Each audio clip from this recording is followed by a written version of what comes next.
Beleza, moçada? Então vamos bater um papo aqui sobre os gêneros literários. Vejam, o primeiro filósofo a debater essa questão dos gêneros literários, ou seja, as ramificações, os vários tipos de textos desenvolvidos por um escritor de literatura, foi um filósofo grego de máxima importância, que foi o Platão, né? Inclusive um filósofo que repudiava a arte, né? No modelo dele de polis, ele expulsaria os artistas, pelo fato de que ele acreditava que a arte ela era imitação, portanto não era a essência, era a aparência, portanto não era a verdade. E por não ser a verdade, isso corrompia a juventude. O filósofo, o intelectual, o ser humano tem que aspirar, segundo ele, à verdade, à essência das coisas. Tudo bem? Então a arte ela confundiria o sujeito, né? De modo que seria a expressão daquilo que é meramente aparente. Muito bem, bom, então ele, em tratando de literatura, ele vai definir a literatura em 3 gêneros literários. Literatura se desenvolvendo em 3 gêneros literários. Ele vai chamar de gênero imitativo, gênero não imitativo e gênero misto. Tudo bem? Bom, não importa isso agora. O que importa dizer é que a visão dominante até hoje dos gêneros literários, das divisões de tipos de literatura, provém de um outro grande filósofo, que foi discípulo do Platão, inclusive, que é o Aristóteles, que, diferentemente do Platão, vai ser um entusiasta da arte, né? Vai reconhecer os valores civilizatórios da arte. Muito bem, bom.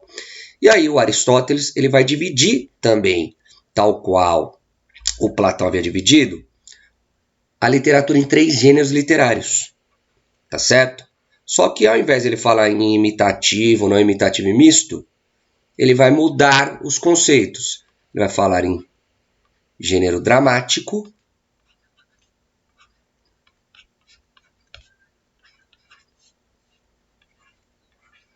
gênero lírico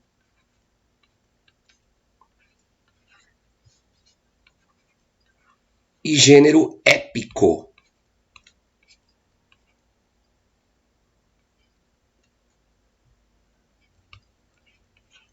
Tá certo? Então esses são considerados os 3 gêneros literários clássicos. Beleza? Então o que a gente precisa fazer agora é discutir o que caracteriza o gênero dramático, o que caracteriza o gênero lírico e o que caracteriza o gênero épico. Tudo bem? Então comecemos aqui a discussão sobre o gênero dramático. Bom, características do gênero dramático. Primeira coisa, é o texto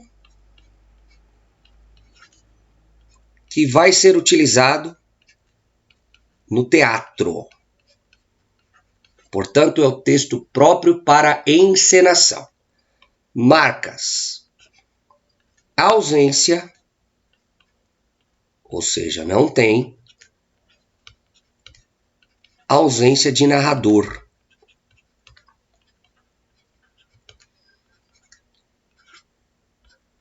Não tem um narrador que vai contar a história pra gente. São as próprias personagens que se apresentam e apresentam um enredo. Tudo bem? Isso que vale dizer que se trata de um narrador em segunda pessoa. Não tem ninguém contando a história. Beleza? Outra marca é o fato de que é um texto que apresenta rubricas. Didascália. O que é isso aqui, ó? A didascália ou a rubrica. São aquelas marcas no texto que não são faladas pelos atores, ou seja, são indicações do teatrólogo, do dramaturgo, para a encenação dos atores. Tudo bem? Então aquilo são apenas indicações de como o ator deve proceder.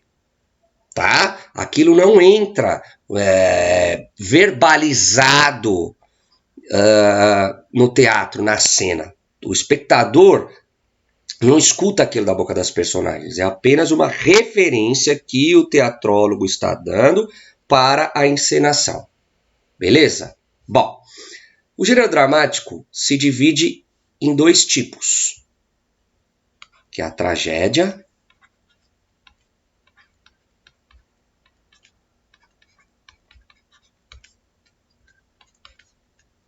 e a comédia.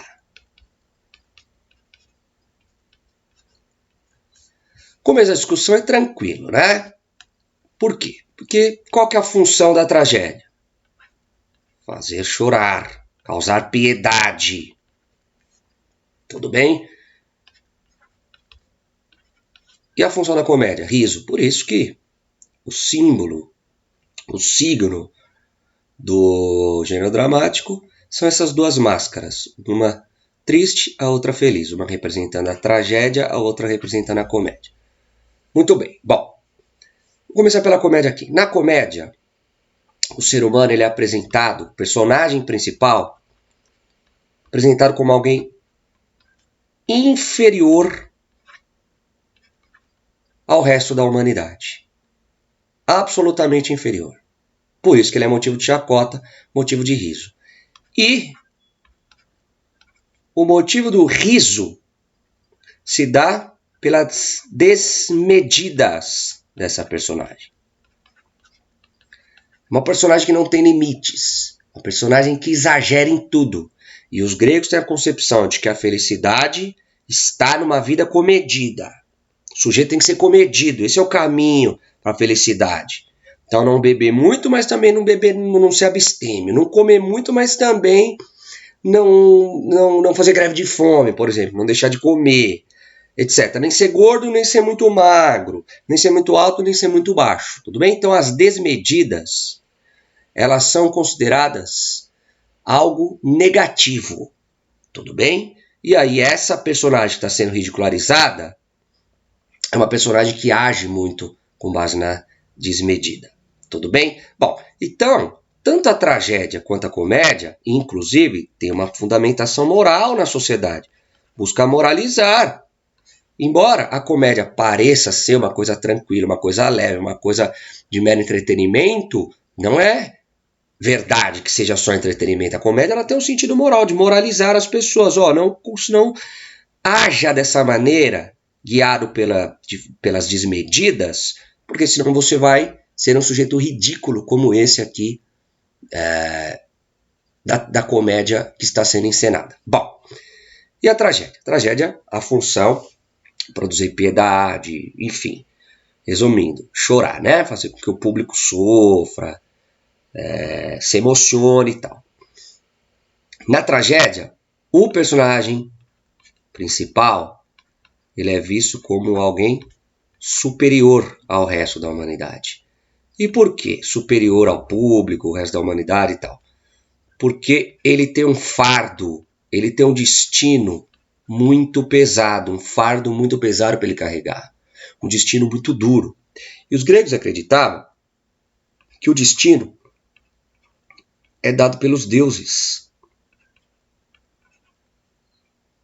E esse personagem da tragédia principal, que é vítima de um destino extremamente violento, difícil de suportar, ele vai suportar de maneira resignada, ele vai aceitar o seu destino. E pelo fato de que ele aceita o destino, ele não fica louco, ele não tem um ataque do coração, um infarto, ele não se suicida, ele mostra ser alguém superior. Tudo bem? Exemplo.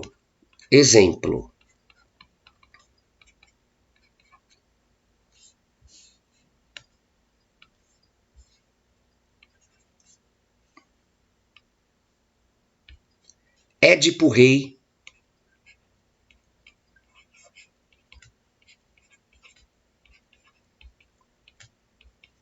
de um autor chamado Sófocles. A história de um sujeito, sem saber, obviamente, ele só vai descobrir depois, a obra é o reconhecimento disso que eu vou falar, mata o pai e transa com a mãe. Tá certo? E depois descobre isso daí.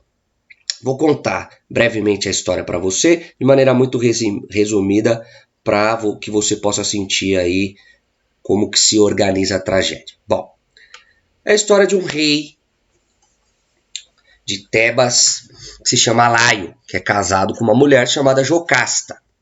Bom, os gregos acreditavam muito em oráculo, né? Em adivinhos, etc. Porque há um destino prévio que nos é dado pelos deuses. Logo, se é um destino prévio, se eu for num adivinho, ele consegue me dizer qual que é esse meu destino, já que ele tem a capacidade de previsão do futuro. Muito bem. E o rei de Tebas, o Laio, vai até um oráculo de Delfos. E o oráculo diz a ele que ele terá um filho que o matará e desposará a esposa, sua esposa, no caso a mãe dessa criança. Então ele terá um filho que cometerá parricídio é quando mata o pai, e incesto, que vai transar com a mãe. Muito bem. O Laio, já sabendo de antemão do seu destino, debocha dos deuses, porque acredita que ao saber do destino que lhe fora imposto, ele pode controlar esse destino. De que maneira? Só quando tiver filho homem, matar. Essa é a ideia do Laio. Todo filho homem que eu tiver, todo varão, eu mando matar. Pronto, quero ver se o destino vai se cumprir. Portanto, ele acredita que é possível driblar o destino dado pelos deuses. Muito bem. Bom, e aí ele tem um filho, que é o Édipo, e ele entrega o moleque para ser assassinado por um camponês, por um dos seus trabalhadores. E esse camponês vem naquela criança, filha de um rei, com sangue nobre, não tem coragem de matar a criança. E nisso está passando um casal de camponeses, só que de outro lugar, distante. E ele, em suma, entrega, dá de presente o menino para esse casal de camponeses. E aí vai começar a possibilidade de que o destino seja cumprido.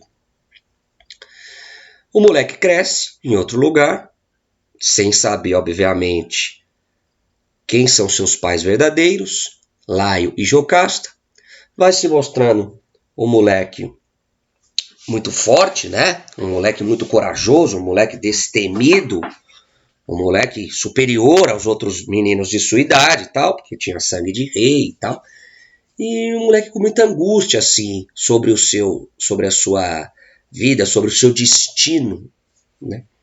E movido por essa angústia, ele vai até, ele começa uma viagem, uma empreitada que o levaria até o oráculo de Delfos, para ele descobrir qual que é o seu destino. Muito bem. No caminho, ele cruza com a comitiva do rei Laio, e há um desentendimento. Ele desafia o rei Laio e mata o rei Laio. Pronto, o destino está começando a se cumprir. Matou o pai. Matou o rei Laio. Ele vai até o oráculo, né? E Tebas está sem rei. E há um desafio para saber quem vai virar o rei de Tebas. E o desafio é o seguinte: quem conseguir desvendar o segredo da esfinge herda o trono de Tebas e sucessivamente a rainha. E a pergunta lançada pela esfinge é: qual é o animal que anda primeiramente com 4 pernas, depois, no meio-dia, ou seja, metáfora da fase adulta, caminha com 2 pernas, e depois, no ocaso, ou seja, no final da existência, caminha com 3 pernas. Qual que é esse animal? Que no nascer do sol, caminha com 4 pernas. No meio do dia, caminha com 2. E no final do dia, caminha com 3. E o Édipo vai e responde à esfinge: é o homem. O homem, quando nasce engatinha, anda com 4 pernas, vamos dizer assim metaforicamente. Na fase adulta, anda com 2 pernas. E depois, quando está idoso, anda com 3 pernas por conta da bengala. Pronto, Édipo consegue herdar o reino de Tebas. Dispôs a rainha, tem 2 filhos com ela. Só que os deuses mandam a praga para Tebas. Tebas vai padecer de pestes, de baixa produtividade agrícola, fome, etc. E o Édipo chama um adivinho Tiresias, né? Para tentar compreender qual que é o recado dos deuses. E aí, como resultado de toda essa busca pelos motivos da punição dos deuses, eles acabam descobrindo a verdade. Ou seja, Édipo descobre que matou o pai e transou com a mãe. A Jocasta descobre que transou com o filho. A Jocasta não aguenta o baque. Ela entra para o quarto e se suicida, se enforca. O Édipo aguenta o baque. Ele se resigna como sendo algo que compõe o seu destino. E contra o destino não se pode lutar. Ele entra na sequência, pega um dos broches que prendiam a túnica, a roupa da mãe, e fura os 2 olhos. Abdica do trono e vai viver como mendigo. Ou seja, se autoimpõe uma punição. Tudo bem? E por conta disso daí, o Édipo ele se mostra ser um herói, alguém superior, não pela atitude, e sim pelo fato de que ele suporta o destino. Tudo bem? A função da tragédia, que é uma função também importantíssima na sociedade grega, é gerar uma coisa chamada catarse. O que é a catarse? É a busca de aliviar a tensão da sociedade. De que maneira? A sociedade está muito tensa. Está muito tensa.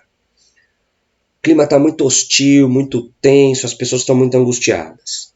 As pessoas vão ver uma tragédia desse tipo, e as pessoas, ao longo da tragédia, as pessoas ficam extremamente angustiadas com isso daqui. Porque é quase um crime. As pessoas não aceitam essa história.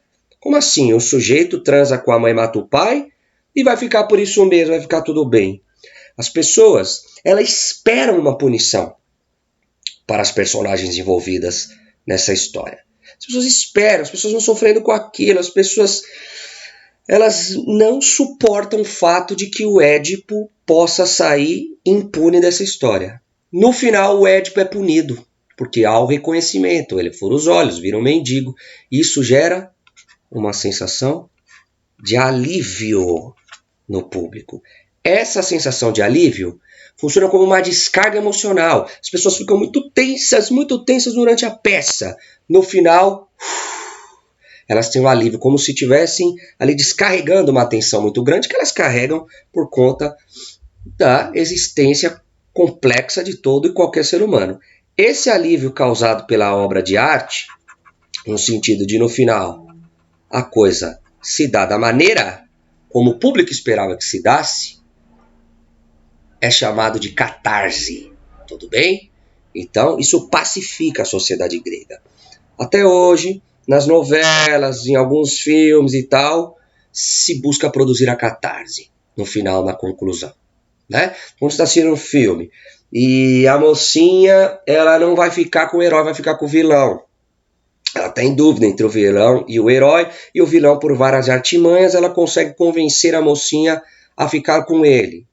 Você não aceita isso daí, não é possível que o vilão vai vencer, não é possível. Você fica tenso e no final o vilão é desmascarado e a mocinha fica com o herói, produzindo a catarse, o alívio. Ufa, a coisa terminou como eu esperava que terminava. Aí você dá-se o nome de catarse. Tudo bem, pessoal? Bom, vou fazer uma questão aqui sobre o gênero dramático. Uma questão que caiu no Enem no ano de 2009. Gênero dramático é aquele em que o artista usa como intermediário entre si e o público a representação. As personagens se apresentando e apresentando o enredo. A palavra vem do grego drau, fazer, e quer dizer ação. A peça teatral é, pois, uma composição literária destinada à apresentação por atores em um palco, atuando e dialogando entre si. O texto dramático é complementado pela atuação dos atores no espetáculo teatral e possui uma estrutura específica, caracterizada pela presença de personagens que devem estar ligados com lógica uns aos outros e a ação. 2. Pela ação dramática, trama, enredo, que é o conjunto de atos dramáticos, maneiras de ser e de agir das personagens encadeadas à unidade do efeito segundo uma ordem composta de exposição, conflito, complicação, clímax e desfecho. 3. Pela situação ou ambiente, que é o conjunto de circunstâncias físicas, sociais, espirituais, que se situa a ação. 4. Pelo tema, ou seja, a ideia que o autor, o dramaturgo, deseja expor, ou sua interpretação real por meio da representação. Tá? Considerando o texto e analisando os elementos que constituem um espetáculo teatral, conclui-se que a criação do espetáculo teatral apresenta-se como um fenômeno de ordem individual, pois não é possível sua concepção de forma coletiva. B. O cenário onde se desenrola a ação cênica é concebido e construído pelo cenógrafo, de modo autônomo e independente do tema da peça e do trabalho interpretativo dos atores. C. O texto cênico pode originar-se dos mais variados gêneros textuais, como contos, lendas, romances, poesias, crônicas, notícias, imagens e fragmentos textuais, entre outros. D. O corpo do ator na cena tem pouca importância na comunicação teatral, visto que o mais importante é a expressão verbal, base da comunicação cênica em toda a trajetória do teatro até os dias atuais. E a iluminação e o som de um espetáculo cênico independem do processo de produção, recepção do espetáculo teatral, já que se trata de linguagens artísticas diferentes, agregadas posteriormente à cena teatral. Bom, vamos começar aqui pelo A, para que a gente possa encontrar a alternativa correta. A criação do espetáculo teatral apresenta-se como um fenômeno de ordem individual, pois não é possível sua concepção de forma coletiva? Não. Errado. Não é um fenômeno de ordem individual, porque precisa da plateia, precisa do público. Tudo bem? O cenário onde se desenrola a ação cênica é concebido e construído pelo cenógrafo. Até aqui, correto. De modo autônomo e independente do tema da peça e do trabalho interpretativo dos atores? Não, pelo contrário. O cenógrafo, ele atua com base no enredo, no tema da peça e no trabalho interpretativo dos atores. D. Daqui a pouquinho volta a C. O corpo do ator na cena tem pouca importância na comunicação teatral? Não, muito pelo contrário, tem muita importância, né? E a iluminação e o som de um espetáculo cênico independem no processo de produção e recepção do espetáculo teatral, já que se trata de linguagens artísticas diferentes. Não, pelo contrário, a iluminação ela tem que estar absolutamente integrada, assim como o som, ao processo de produção. Logo, por eliminação, nós vamos encontrar a C. No entanto, não é só por eliminação que nós vamos chegar na C. Vamos ver por que ela está correta. O texto cênico pode originar-se dos mais variados gêneros textuais. Pode originar-se, pode partir de qualquer gênero textual. Tudo bem? Um teatrólogo ele pode ser inspirado num conto, numa lenda, num romance. E trabalhar o seu texto a partir disso. Tudo bem? Logo, a alternativa C de casa. Isto posto, vamos para o gênero lírico aqui. Bom, lírico vem de lira, que é um instrumento musical, tá? Inventado por um deus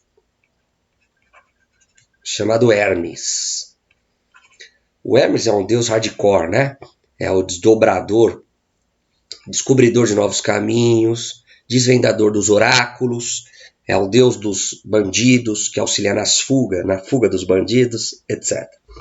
Um deus muito criativo, né? E um dia, o Hermes está dando uma volta aqui na Terra e ele encontra um chifre de boi. E como ele é muito criativo, ele quer dar uma utilidade para aquele chifre de boi. Então ele coloca um pedaço de madeira, de um chifre a outro, de de um lado a outro lado do chifre, esticar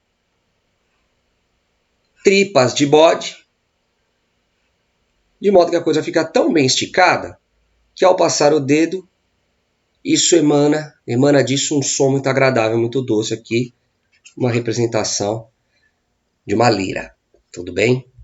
Bom, só que o Hermes não é um deus que está preocupado com som agradável e tal, aprender um instrumento, e ele dá esse instrumento que ele inventou de presente a um outro deus, que é o Apolo, que é quem vai aprender a tocar esse instrumento. E vai perceber que é um instrumento tão doce que ao tocá-lo de forma harmônica, a música desperta a sensibilidade nele. Faz com que ele fique introspectivo, sentimental. E aí o Apolo vai colocar letra, que expressa a sua introspecção, os seus sentimentos, nessa composição musical. Nascendo mitologicamente aí a literatura. Tudo bem? E o que é a literatura nos seus primórdios? É um poema cantado com apoio musical. Poema mais música. Certo? Certo. Bom, então marcas do gênero lírico. Primeira dessas marcas. Trata-se de um narrador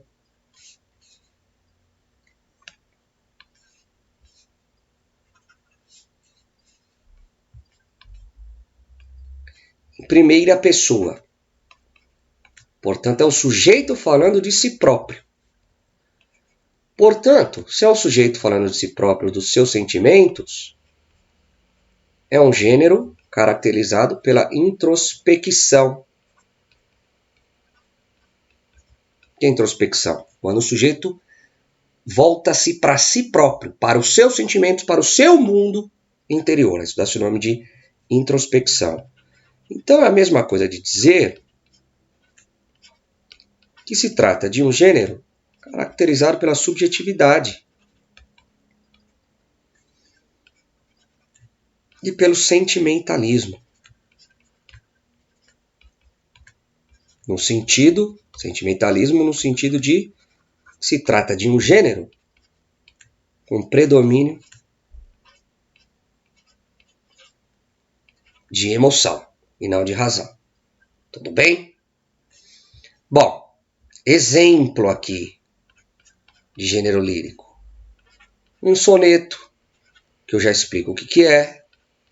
Daqui a pouco eu vou mostrar um soneto para você, então eu já aproveito e explico o que é. Uma ode, uma elegia, etc. Tá? O que é uma ode? Ode e elegia são duas faces de uma mesma moeda. Tudo bem?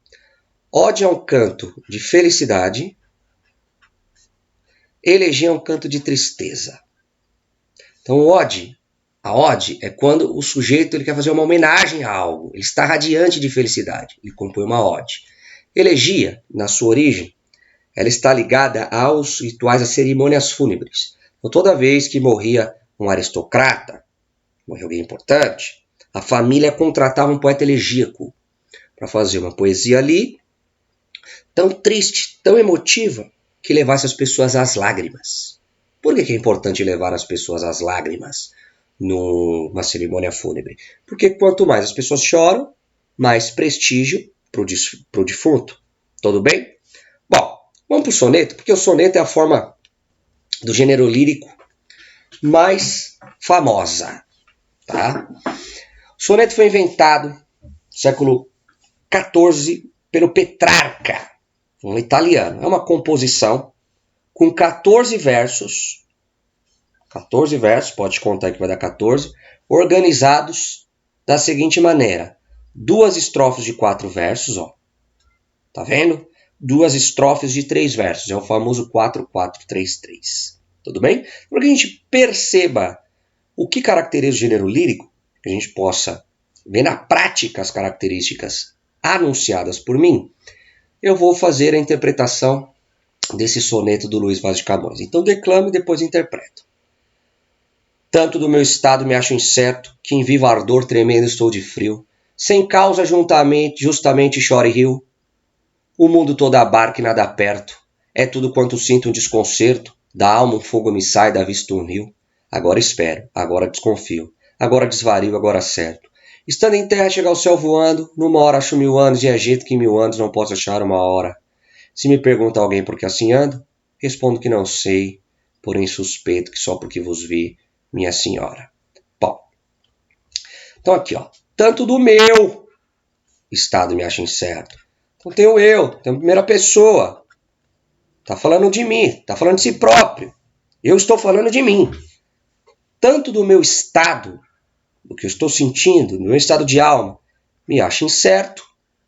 Não estou conseguindo compreender o que eu sou, pelo que eu estou passando, que em vivo ardor, tremendo estou de frio. Tá um calor tremendo, mas estou tremendo de frio. Então, neste soneto do Camões, vai falar sobre o amor, mais especificamente sobre a paixão, sobre o que se sente quando se está apaixonado. Sem causa e motivo, ao mesmo tempo, chora e dou risada. Portanto, a paixão é uma coisa que nos torna contraditórios, paradoxais. Tá? O mundo todo abraço e nada consigo reter nos meus braços, tudo me escapa. E tudo quanto sinto é um desconcerto, um desajuste. Portanto, a paixão me deixa em crise existencial, me faz sofrer.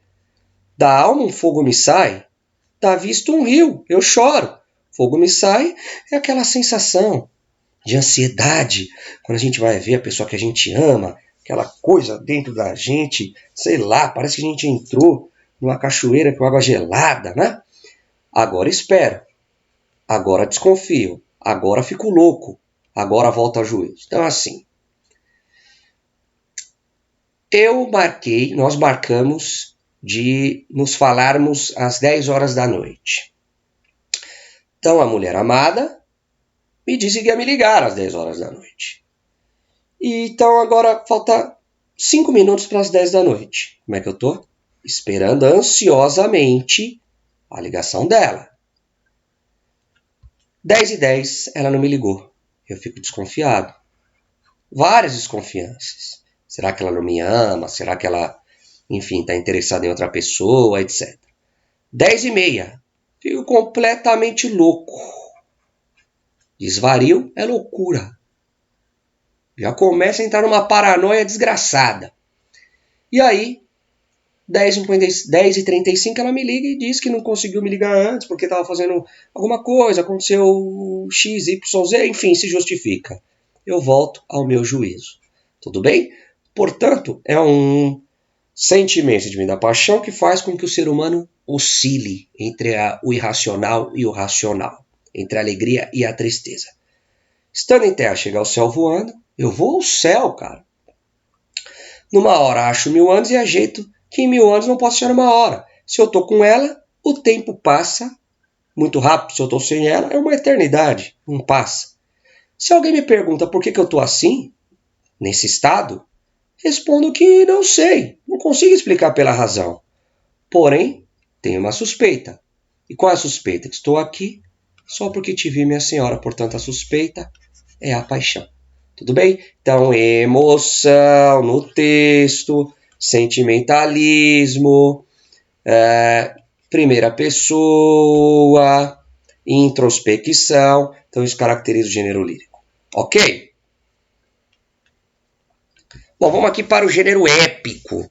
A primeira coisa que você tem que saber do gênero épico é que tanto você pode falar nesse termo composto, né, em 2 palavras, gênero épico, como você pode simplificar em uma única palavra, chamar de epopeia. É absolutamente a mesma coisa, gênero épico e epopeia. São termos sinônimos. Bom, primeira característica. Trata-se de uma narrativa Portanto, tem início, desenvolvimento, clímax, conclusão, personagens, herói, vilão. Em terceira pessoa. Portanto, isso equivale a dizer que o narrador da história não participa dela enquanto personagem. Tudo bem? Está distanciado. E sabe de tudo, do passado, do presente, do futuro das personagens. É um narrador onisciente. Tudo. Ciente que sabe. Então sabe tudo. É o narrador demiurgo, narrador Deus. Essa narrativa não se dá em prosa, se dá em verso. O que é tratado, representado nas epopeias são sempre grandes feitos históricos, humanos, coisas grandiosas. E esses grandes feitos se dão a partir de uma aventura. Tá certo? É próprio de um herói fazer grandes feitos, topar por aventuras. Então tem que ter herói. Não tem jeito. Tem que ter herói. Tem que ter também mitologia clássica. Os deuses têm que agir nas narrativas, nessas histórias, nesses grandes feitos, tá? E para fechar, é sempre uma narrativa de largo fôlego. O que isso quer dizer? Narrativa de largo fôlego. Bom, essas epopeias clássicas, exemplo, Ilíada, Odisseia, Ilíada e Odisseia, obras do Homero, Eneida do Virgílio, são as principais. Elas eram transmitidas de forma oral, pelo Aedo. O Aedo é o intérprete desses poemas, é aquele que chega e declama isso para um grande público. Então, se é uma narrativa longa, o sujeito precisa ter fôlego para conseguir contar essa história de forma oral para um grande público. Por isso que é largo fôlego, ou seja, é uma narrativa longa. Não se trata de um texto curtinho como no gênero lírico, muito pelo contrário, muito longo. Tudo bem? Então, essa é a aula sobre os gêneros literários.